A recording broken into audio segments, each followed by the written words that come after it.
நீங்கள் பார்த்துக் கொண்டிருப்பது AJK டிவியின் புதுவை மாலை.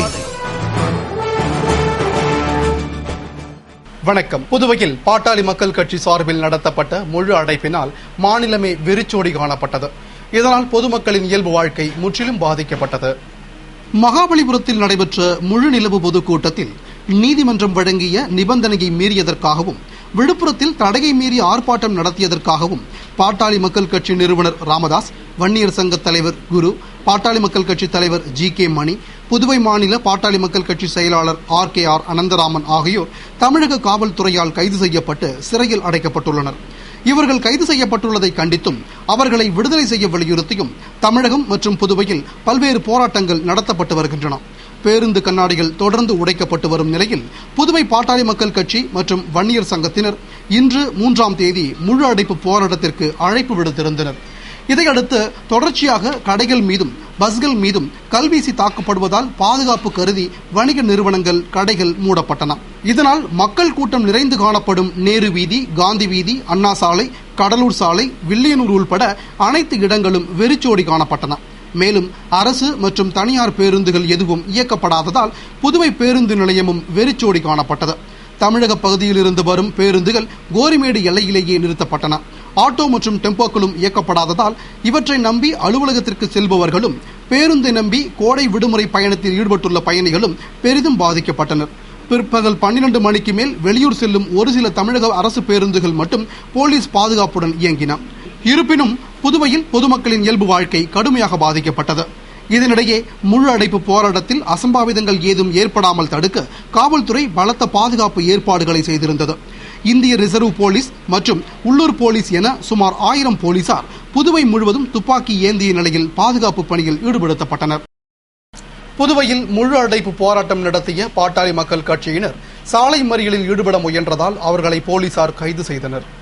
பாட்டாளி மக்கள் கட்சி நிறுவனர் ராமதாஸ் மற்றும் நிர்வாகிகள் கைது செய்யப்பட்டதை கண்டித்தும் அவர்களை விடுதலை செய்ய வலியுறுத்தியும் புதுவையில் முழு அடைப்பு போராட்டம் நடத்திய பாட்டாளி மக்கள் கட்சியினர் மற்றும் வன்னியர் சங்கத்தினர் அண்ணா சிலை அருகில் ஆர்ப்பாட்டம் செய்தனர்.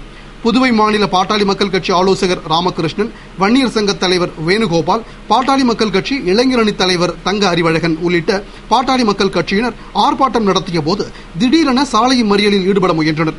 இதையடுத்து பாதுகாப்பு பணியில் ஈடுபட்டிருந்த காவல்துறையினர் மறியலில் ஈடுபட முயன்ற சுமார் 25 பேரை கைது செய்தனர். இதேபோன்று காலை 11 மணிக்கு பிறகு தமிழக அரசின் 5 பேருந்துகள் போலீஸ் பாதுகாப்போடு இயக்கப்படுவதை அறிந்து பாட்டாளி மக்கள் கட்சியினர் பேருந்து மறியலில் ஈடுபட முயன்றனர். அவர்களை போலீசார் தடுத்து நிறுத்தியும் மீறி மறியலில் ஈடுபட முயன்றதால் சுமார் 35 பேர் கைது செய்யப்பட்டனர். புதுவையில் பள்ளி மாணவ மாணவிகளுக்கு இந்த கல்வியாண்டு முதல் புதிய நிறத்தில் சீருடை வழங்கப்படும் என்று கல்வித்துறை அமைச்சர் தியாகராஜன் தெரிவித்துள்ளார். புதுவை அரசு கல்வித்துறை விளையாட்டு மற்றும் இளைஞர் நலப்பிரிவு சார்பில் கோடைக்கால இலவச விளையாட்டு பயிற்சி முகாம் துவக்க விழா பாகூர் பாரதி அரசு மேல்நிலைப் பள்ளியில் நடைபெற்றது.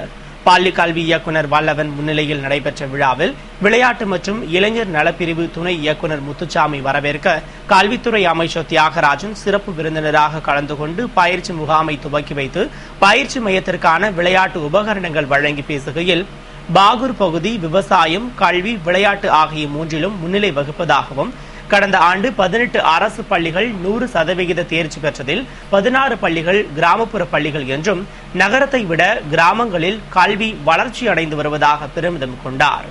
காவல்துறையிலும் பாகூர் பகுதி மக்கள் அதிக அளவில் தேர்ச்சி பெற்று வருவதாகவும் இதற்கு காரணம் இப்பகுதியில் விளையாட்டுக்கு அதிக முக்கியத்துவம் கொடுப்பதுதான் என்று கூறிய அவர், கல்வி மற்றும் வேலை வாய்ப்பிற்கு விளையாட்டு உதவும் என்றும் எனவே பள்ளி மாணவர்கள் இந்த பயிற்சி முகாமை பயன்படுத்திக் கொள்ள வேண்டும் என்றார்.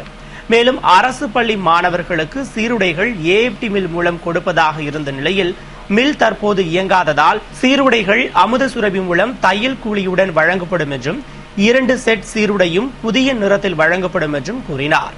விளையாட்டு மற்றும் இளைஞர் நலப்பிரிவு நிர்வாகிகள், கல்வித்துறை அதிகாரிகள் மற்றும் மாணவர்கள் பலர் விழாவில் கலந்து கொண்டனர். புதுவை மற்றும் காரைக்காலில் 21 மையங்களில் நடைபெறும் இப்பயிற்சி முகாம் இம்மாதம் 22ஆம் தேதி வரை நடைபெற உள்ளது. சிந்தனை சிற்பி சிங்காரவேலர் அறக்கட்டளையின் 7ஆம் சொற்பொழிவு புதுவை தமிழ்ச்சங்கத்தில் நடைபெற்றது. புதுவை அரசின் மொழியியல் பண்பாட்டு ஆராய்ச்சி நிறுவனம் சார்பில் சிந்தனை சிற்பி சிங்காரவேலர் அறக்கட்டளையின் 7ஆம் சொற்பொழிவு தமிழ்ச்சங்கத்தில் நடைபெற்றது. முன்னாள் மாவட்ட காவல் துணை கண்காணிப்பாளர் நித்யானந்தன் தலைமையில் தமிழ்ச்சங்க தலைவர் முத்து, பகுத்தறிவாளர் கழகம் நடராஜன் ஆகியோர் முன்னிலையில் நடைபெற்ற நிகழ்ச்சியில் மொழியியல் பண்பாட்டு ஆராய்ச்சி நிறுவன இயக்குநர் பக்தவச்சல பாரதி வரவேற்க முன்னாள் சட்டமன்ற உறுப்பினர் சிவா, திமுக இளைஞரணி அமைப்பாளர் முகமது யூனுஸ், துணை அமைப்பாளர் ஐஜி வீரராகு, மாணவரணி அமைப்பாளர் மணிமாறன், செயலாளர் புகழேந்தி ஆகியோர் சிறப்பு அழைப்பாளர்களாக கலந்து கொண்டு சிறப்புரையாற்றினர். முனைவர் பெரியாண்டி, துரை சிவாஜி உள்ளிட்ட தமிழறிஞர்கள் கலந்து கொண்ட நிகழ்ச்சியின் நிறைவில் நிறுவன ஒருங்கிணைப்பாளர் பிளவேந்தன் நன்றி கூறினார். தேசிய மாணவர் படையின் அதிகாரிகள் மேற்கொள்ள வேண்டிய நடவடிக்கைகள் குறித்த பயிற்சி கருத்தரங்கம் ஜிப்மர் கருத்தரங்க பட்டறையில் நடைபெற்றது. புதுவை தேசிய மாணவர் படை அதிகாரிகளின் செயல்பாடுகள், செயல் நடவடிக்கைகள் குறித்தும் தேசிய மாணவர் படை அமைப்பிற்கு அவர்களின் பங்கு மற்றும் முக்கியத்துவம் எவ்வாறு இருக்க வேண்டும் என்பது பற்றிய இவ்வாண்டின் பயிற்சி கருத்தரங்கம் ஜிப்மர் தலைமை கண்காணிப்பாளர் கருத்தரங்க பட்டறையில் நடைபெற்றது. தேசிய மாணவர் படை அமைப்பு எதிர்காலத்தில் சிறந்து விளங்க அனைத்து தரப்பு தேசிய மாணவர் படையின் ஆசிரியர்களும் தங்களது முன்னேற்றமான கருத்துக்களை பதிவு செய்யவும், தரமான பயிற்சி அளிப்பதன் மூலம் தேசிய மாணவர் படை அமைப்பை தங்களது தோள் மீது சுமக்கவும் தங்களை தயார்படுத்திக் கொள்ளும் நோக்கில் நடத்தப்பட்ட இக்கருத்தரங்கை group commander colonel MK Joshi துவக்கி வைத்தார். இக்கருத்தரங்கில் புதுவை, காரைக்கால், மாஹே, ஏனாம் ஆகிய பகுதியிலிருந்து 100 தேசிய மாணவர் படை அமைப்பின் அதிகாரிகள் கலந்து கொண்டனர். புதுவை அரசின் நிதித்துறை செயலரா இல்லையா என்ற குழப்பத்தில் இருந்த ராஜீவ் யதுவன்ஷியை டெல்லி அரசு பணிக்கு மாற்றி மத்திய உள்துறை உத்தரவிட்டுள்ளது.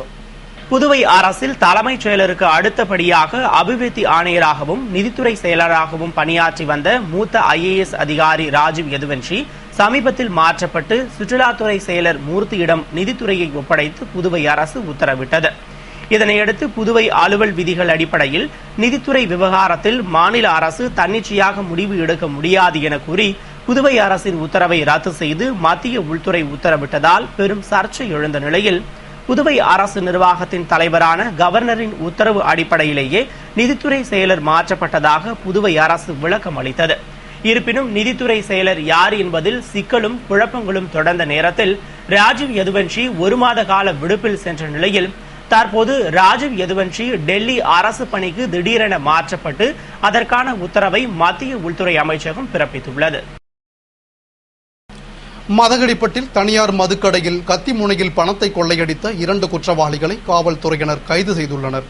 புதுவை மதகடிப்பட்டில் அமைந்துள்ள தனியார் மதுக்கடை ஒன்றில் கடந்த மாதம் 26ஆம் தேதி உள்ளே நுழைந்த மர்ம நபர்கள் காசாளர் கழுத்தில் கத்தியை வைத்து மிரட்டி கல்லாவில் இருந்து 15,000 ரூபாய் பணத்தை கொள்ளையடித்துச் சென்றனர்.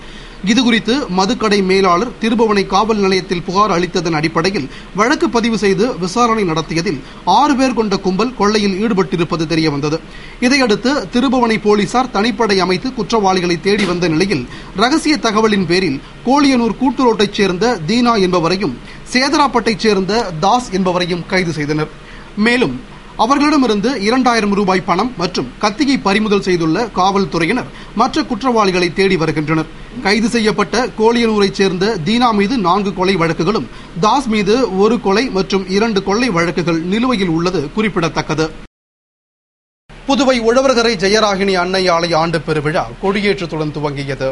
புதுவை உழவர்கரையில் அமைந்துள்ள புனித ஜெயராகினி அன்னை ஆலய ஆண்டு பெருவிழா இன்று 3ஆம் தேதி துவங்கியது. இதனை முன்னிட்டு புதுவை கடலூர் உயர் மறைமாவட்ட முதன்மை குரு அருளானந்தம் தலைமையில் சிறப்பு திருப்பலி நடத்தப்பட்ட நிலையில் ஏராளமான கிறிஸ்துவர்கள் கலந்து கொண்டனர். தொடர்ந்து பெருவிழாவை முதன்மை குரு அருளானந்தம் கொடியேற்றி துவக்கி வைத்தார். பங்கு தந்தை பொன் அந்தோணிசாமி மற்றும் பங்கு நிர்வாகிகள், ஆலய நிர்வாகிகள், கிறிஸ்துவர்கள் பலர் நிகழ்ச்சியின் போது உடனிருந்தனர். புதுவை புனித ஜென்மராகினி மாதா ஆலய புனித சூசையப்பர் ஆடம்பர தேர்பவனி நடைபெற்றது. புதுவை மிஷன் வீதியில் அமைந்துள்ள புனித ஜென்மராகினி மாதா பேராலயத்தில் தொழிலாளர்களின் பாதுகாவலர் என போற்றப்படும் புனித சூசையப்பருக்கு தொழிலாளர் தினத்தை முன்னிட்டு விழா எடுக்கப்பட்டது. விழாவை முன்னிட்டு ஆலயத்தில் சிறப்பு ஆராதனைகள் நடைபெற்ற நிலையில் மாலை ஆடம்பர தேர்பவனி நடைபெற்றது. புதுவை கடலூர் மறைமாவட்ட முதன்மை குரு அருளானந்தம் புனித சூசையப்பர் ஆடம்பர தேர்பவனியை துவக்கி வைத்தார். அரசு கொறடா நேரு, சட்டமன்ற உறுப்பினர் லட்சுமி நாராயணன், திமுக துணை அமைப்பாளர் SP சிவகுமார், பங்கு தந்தை அருமை செல்வம் மற்றும் திரளான கிறிஸ்துவர்களும் தேர்பவனியில் கலந்து கொண்டனர். ஆலயத்திலிருந்து புறப்பட்ட தேர்பவனி மோந்திரசியே வீதி, பாரதி வீதி, நீடராஜப்பையர் வீதி, மிஷன் வீதி வழியாக சென்று மீண்டும் ஆலயத்தை அடைந்தது. இத்துடன் செய்திகள் நிறைவடைந்தன. வணக்கம்.